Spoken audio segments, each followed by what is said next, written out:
Daniel Miller's disappearance was not just another missing person case. It was a mystery that gripped the nation.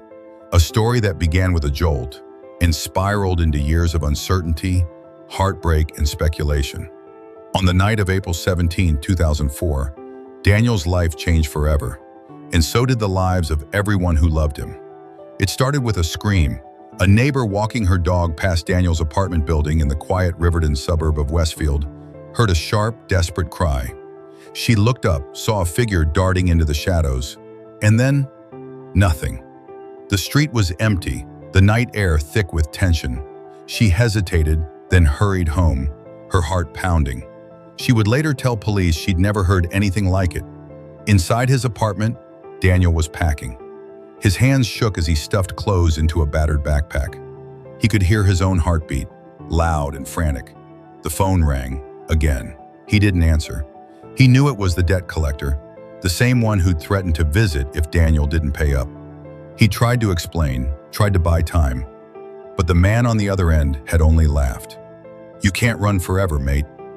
Daniel's mind raced. He thought about his parents, their faces tight with worry and disappointment. He thought about Riverton State College, the mounting fees, the friends he'd let down. He felt trapped, suffocating under the weight of expectations and fear. He looked at the door, at the window, at the darkness outside. He made a decision. He left everything behind. His phone, his wallet, his student ID. He slipped out the back door, blending into the night. He didn't know where he was going, only that he had to get away. The next morning, Daniel's mother called him, as she did every day. No answer. She tried again, still nothing. By noon, panic set in. She called his friends, his landlord, Riverton State College. No one had seen him. His father drove to the apartment, found the door unlocked, the bed unmade, the phone buzzing on the table. The police were called. The investigation began immediately. Detectives combed the apartment for clues. There were no signs of a struggle, no blood, no forced entry, but something felt off. Daniel's backpack was missing, along with his passport.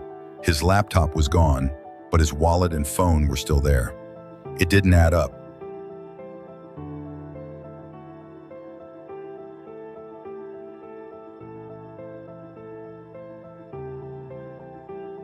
The media seized on the story.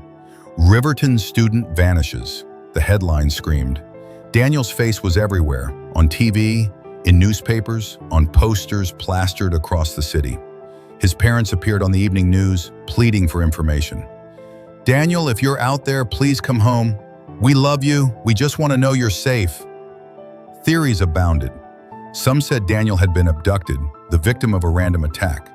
Others whispered about drugs, about gambling debts, about secret lives. The police followed every lead, interviewing friends, tracking bank records, searching CCTV footage. They found nothing. It was as if Daniel had vanished into thin air. The search expanded. Volunteers combed the parks and riverbanks, searching for any sign of the missing student. Helicopters buzzed overhead, dogs sniffed through the underbrush. Psychics offered their services, claiming to see Daniel in distant cities, in hidden rooms. His parents clung to hope, refusing to believe he was gone for good. Days turned into weeks, weeks into months.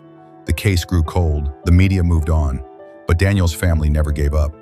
His mother kept his room exactly as he'd left it. His father drove the streets at night, searching for a familiar face in the crowd. Every time the phone rang, their hearts leapt. Maybe this time, it would be Daniel. But Daniel was gone. He had boarded a train north, his heart pounding with fear and guilt. He watched the city fade away, the lights of Riverton shrinking into the darkness. He changed trains in Southport, then again in Lakeside, always looking over his shoulder. He paid cash for everything, avoided cameras, kept his head down. By the time he reached Northport, he was a ghost. He became Ethan Brooks, a name he'd plucked from a discarded magazine. He found work on a construction site, lied about his past, kept to himself. He rented a room in a rundown boarding house, paid in cash, never stayed in one place too long. He learned to live with the fear, the loneliness, the constant ache of missing home. Back in Riverton, the pain never faded. Daniel's parents marked every birthday, every holiday, with a candle and a prayer. His friends moved on, but never forgot. The police kept the file open, but hope dwindled with each passing year. 8 years later, everything changed. It started with a routine background check. Daniel, now Ethan, had applied for a job at a warehouse. The manager, suspicious of his nervousness, ran his details through the system. The name didn't match the ID. The photo looked familiar. The police were called. When they arrived, Daniel tried to run. He made it as far as the alley before they caught him. He fought, desperate, wild-eyed. "Please," he begged, "don't send me back." But it was over. At the station, Daniel broke down. He told them everything, the debts, the threats, the fear that had driven him to run. He wept for his parents, for the years lost, for the pain he'd caused. The officers listened, stunned. They had never seen a case like this. The news broke within hours.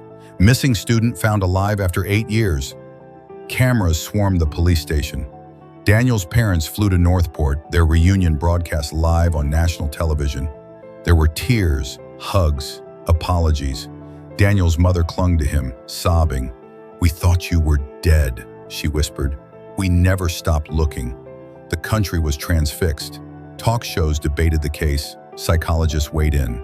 Was Daniel a victim or a coward? Was his disappearance a crime or a cry for help? The public was divided, but one thing was clear. Daniel's story had struck a nerve. In the weeks that followed, Daniel struggled to adjust. He faced questions from the police, from the media, from his family. He tried to explain the fear, the shame, the sense of being trapped. He apologized over and over, but the guilt lingered. He returned to Riverton, to the apartment he had fled all those years ago. It felt smaller now, haunted by memories. He tried to rebuild his life to make amends. He paid off his debts, found a job, reconnected with old friends. But the scars remained. Daniel's story became a cautionary tale, a reminder of the pressures young people face, the dangers of silence and shame. He spoke at schools, urging students to seek help, to talk to someone before it was too late. He worked with missing persons organizations, helping families cope with the agony of not knowing. But at night, when the city was quiet, Daniel still heard the echoes of that scream, the sound of a life unraveling, of a boy running from his own shadow. He knew he could never truly escape the past, but he could try to build a future. And so he did. How do you think? Was he a victim or a coward? Write your answer in the comments.